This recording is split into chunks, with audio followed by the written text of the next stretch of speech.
La rentabilité des entreprises publiques, souvent négligée par le passé, est aujourd'hui une exigence pour le gouvernement, pressé par des besoins financiers de plus en plus croissants. Le constat général montre clairement qu'en dépit de nombreux efforts, de nombreuses réformes et des résultats positifs que nous avons atteints en termes de gouvernance, montre que d'importants efforts sont encore à fournir pour faire reculer la corruption qui constitue pour nos pays une préoccupation majeure dans la conduite des affaires publiques. Selon le ministre du Budget et du portefeuille de l'État, aucune institution publique et parapublique ne sera épargnée par le principe de redevabilité et de transparence. Transparence devenue plus que jamais essentielle en matière de levée de fonds ou d'accord de nouveaux partenariats. Je pense notamment à l'obligation dorénavant d'élaborer un bilan de gouvernance pour l'ensemble des entreprises publiques. Je mentionnerai également la nomination d'administrateurs indépendants dans le conseil d'administration. L'obligation aussi d'avoir dorénavant un comité d'audit au niveau des comités des conseils d'administration pour justement renforcer les pouvoirs d'investigation du conseil. À la fin de 2018, les 82 entreprises publiques que compte le portefeuille de participation de l'État ont généré un résultat net de 306 milliards de francs CFA.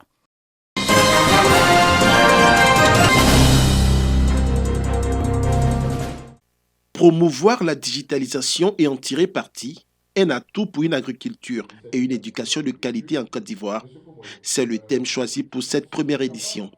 Les journées de l'innovation L'eau innove sont une plateforme de mise en relation des porteurs de projets, des entreprises et du marché à travers la digitalisation des services. Il s'agira à long terme d'aider ces startups à s'émanciper et à les accompagner vers l'autonomisation en leur offrant une formation qualifiante dans les métiers de la création numérique.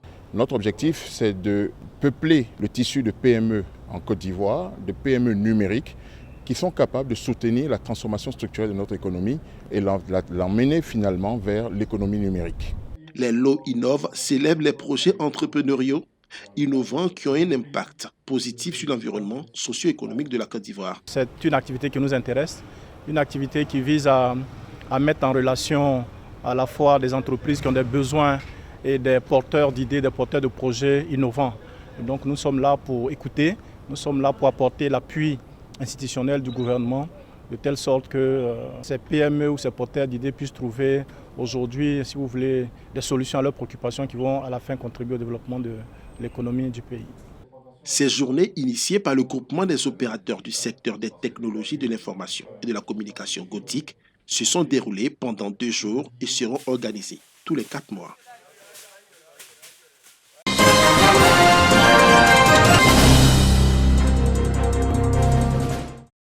La journée internationale du volontariat, l'hommage mondial à tous ces citoyens qui forgent un sentiment de solidarité, qui renforce la cohésion sociale et qui aident les plus démunis. C'est Kong dans le Kyologo qui a été choisi pour la célébration nationale autour du thème « Être volontaire aujourd'hui pour un avenir commun ». Le moment était indiqué pour les Nations Unies de saluer les efforts de la Côte d'Ivoire en faveur des jeunes. Les régions de Kyologo et du Bonkani sont confrontés en particulier à d'importants défis sur les plans socio-économiques et sécuritaires qu'il importe de relever au plus vite et de manière coordonnée. Permettez-moi de féliciter le gouvernement pour avoir jeté les bases de l'action concertée nécessaire pour faire face à ces fragilités, avec la mise en place d'une fenêtre d'intervention prioritaire dans les zones frontalières du nord du pays, dans le cadre de la 2e phase du programme social du gouvernement. Il s'agit d'une initiative salutaire en droite ligne de la vision du secrétaire général des Nations Unies pour la prévention des conflits. Le ministre de la Promotion de la Jeunesse, de l'Insertion professionnelle et du service civique a quant à lui invité les communautés à se tenir la main. L'objectif à terme de ces initiatives que nous prenons est de mettre en place un corps de jeunes filles et de garçons volontaires capables d'apporter à tout moment leur contribution au développement social, économique, de proximité de leur communauté. Car l'engagement de ces jeunes volontaires est un réservoir d'énergie et d'initiative qui constitue un atout considérable pour notre vivre ensemble, un atout majeur pour renforcer notre cohésion sociale. C'est pourquoi, pour permettre à un plus grand nombre de jeunes de bénéficier donc de formation et d'éducation aux valeurs, le gouvernement, sous la conduite du Premier ministre Patrick Achi, a autorisé le passage à l'échelle du service civique. Dans cette dynamique, ce sont 14 centres du service civique et d'accueil de jeunes vulnérables qui seront construits et équipés, soit un centre par district autonome.